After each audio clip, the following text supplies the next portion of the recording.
who was you guys' best class that you coached at Union? Oh, man. And because this stuff has just been circulating around the internet of like who's the best Union class, all these kind of things. And then who is your best, like just, wow, that player was amazing. Just your best athlete player. And you don't have to say me, I'm right here. So listen, you don't have to put my name in there. I get it. I'm going to start because everybody, you're right. All those guys from all those years talk about it. They want to know. The best class by far was Luke Snyder's class. Tracy Moore's class had great guys in it, Jeremy Smith, those guys. But something about Luke's, I think that final was what, 52 to 7, the state championship game? Yeah. Mm-hmm. Yeah. Luke Snyder's class, Thomas Robertson, James Robertson, all those dudes. Bobby. Yeah. I mean, Jeremy's class was awesome. That was a great class. But that was just for me. Thomas Robertson's class, Luke Snyder's class. What? And I'm trying to think. We're so old. What was that? 2008, 9? I'm not sure. It was those guys. The other guys were awesome. Now here's the deal. The 2010 class, the one that came after Luke's class, was probably the least talented team we ever had. And they won a ball. Because they were so scared to not win a ball. Because we'd won 3 in a row. Because your class was better than that class. Does that make sense? Yeah. You guys were better than those other guys. Those guys were so scared to death. They played way better than they were, which was awesome. But I think they had 1 or 2 kids that went on and played college football. The rest of them were all small school guys. That's wild. Coach Coons, what about you? What do you think? Player, class? Oh my gosh, and you know, your class was probably the most fun for me to coach. It really was. No offense, JoJo. It's all good. It's all good. We had some dogs. You did. Yes, you did. You did. There's no dogs. doubt about it. But your class, I mean, you guys were just all over the field. We gotta get And it's awesome to talk about. I got to put that one up there, and I'll tell a story about you real quick. And I've said this before in front of the kids when you've come out. One of my favorite LT stories. We're playing Broken Arrow. I think it's over there at the old field when it was still there. And Kirkland. We're playing Broken Arrow, and I'm in my 2-back, you know, my pro gun, and we're running ISO, and LT is leading up in ISO, and we're just wearing them out. And we come out, they call timeout and stuff, and I'm going to change the play. LT looks at me, he goes, "Run it again. Just keep running it, coach." He goes, "I'm wearing that dude out."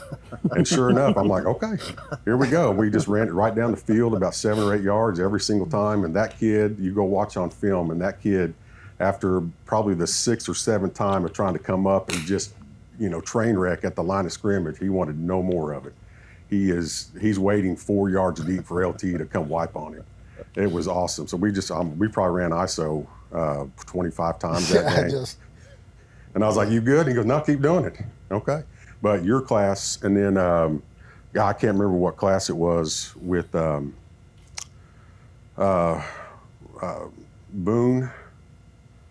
and Bajak and all those guys. That was a good class. They were unbelievable. I used to take a group down to Mustang. Chad Harper was the head 9th grade coach down in Mustang, and he put on this pigskin preview and stuff. And I did one of those, you know, playing Jedi mind tricks, and because we're the only East Side school that goes over there, and every big West Side school is over there, and we're supposed to pull in the bus into one certain area. So, but I know where we're going to get off, you know, they want us to practice and stuff, where you warm up. So we go over there and get off the bus, and I'm going. I got Darius Murdoch. I got all these creatures. They're 9th graders, but they're like 6'2", 6'3", 260 pounds. I'm going, "Hey, you guys are the first ones off the bus. Get off the bus." And then there comes, you know, little Bajak, and then there's Boone, and then Elijah Tomlin. I mean, then those guys, the linebacker, the mid-skill guys, "Hey, you guys are next." Getting off the bus, and all those teams stop and watch us get off the bus. And of course, I'm walking, and those guys, and I'm going, "You guys smell that? It's fear. It's fear." Okay, send a message. Send a message. But I think it was your group where we went down there to the scrimmage. Yep. And Chad Harper Mustang, he's telling me the Southmore, as 8th graders, just annihilated everybody. And because we always went down there and played Mustang because nobody wanted to play Union. Right. So he was always like, he goes, yeah, you guys are going to play us. And he called me and he goes, hey, you guys any good this year? And I'm going, hey, yeah, we're okay. We're all right. No. Then I told him, I said, Coach, I'm not going to lie to you. I'm loaded. Okay, I'm loaded. And he goes, well, good. He goes, Southmore, they want to play you guys. They're calling you out. And I was like, Coach, well, I don't care. We'll go play anybody that you want us to. And he goes, no. He goes, you got to understand. I need you to send a message to this guy, okay? And I'm like, okay. So we go out there and we play a mini game, and it's not a running clock mini game. I mean, it's a full mini game, for 10-minute quarters. And I think the final score was 49-0. And we're running like tunnel screens. I mean, this is preseason scrimmage, and we're just doing stuff. And it kind of go back to what you were talking about. It's because it's the program, and then what we were doing in what they were teaching in the 8th grade and what I was able to teach going into the 9th grade, and just learning the system where everything just clicked. But those 2 classes were probably and it's hard to say because I mean, like great classes, like I said, I won a lot of games for many years in a row. I remember that first one that we lost after I think we were undefeated for 3 years in a row. 54 games in 3 years, and we lost game 1 to Jinx. But we had 5 turnovers. Defense didn't give up a touchdown. Special teams and offense gave up a touchdown. And to get back, and those kids were all freaked out because, they were kind of same thing. They were scared to death to lose. Right. I don't want to be that one. And they thought I was going to blow a gasket off of it. And I just got to them and I said, hey, football's football. And I said, we got to go back to work. And I said, the great thing is we play them last week of the season at our place. So let's get ready. So I went up there and wrote the date up there. Jinx, I circled it up there, and I'm like, okay. So every day they walked into the locker room, that was it. That was the focus. Jinx came and played us, and we won 63-7. Yeah, that Jinx Union rivalry always hit different back in the day. It was just amazing. Coach, you got to obviously play at Union, and then coach at Union, become the head coach all the things. So who was your best class / best player at Union? Or Best class? Best class. I'm going to go with best class I coached. Okay. Probably Tre Brown and Shamari Brooks, those guys. That's very fair. They were pretty special. I think they were 2016. Yeah. They were pretty special kids. Like Shamari Brooks, great kid, great young man. And Tre Brown, he's obviously is in the NFL. You guys know you guys coached, like I think I counted 6 kiddos that we all coached that's currently in the NFL or played in the NFL. But for sure, Tre Brown, Shamari, that class, just kind of seeing those guys work and kind of see them go through the system. Because I remember when they were freshmen, I remember coming out there one day watching Tre Brown and Shamari playing running back. Somebody said they're probably the best 2 tailbacks in the state at the time.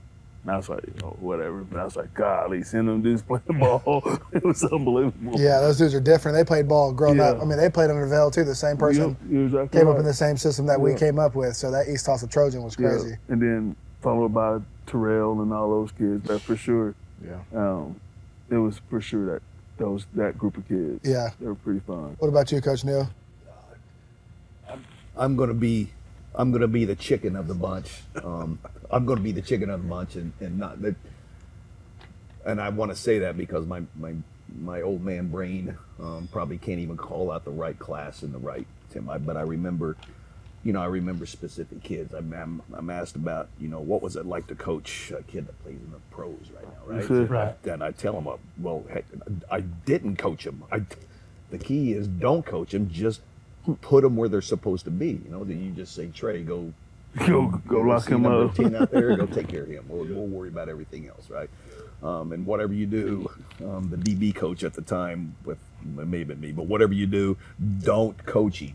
Just send him out there. And then same thing we would do with JoJo. JoJo, you're going to line up here and go. Just go. Right? I mean, it's not hard coaching, right? LT, my favorite story, and it goes to one of the things we did this past year at Owasso now.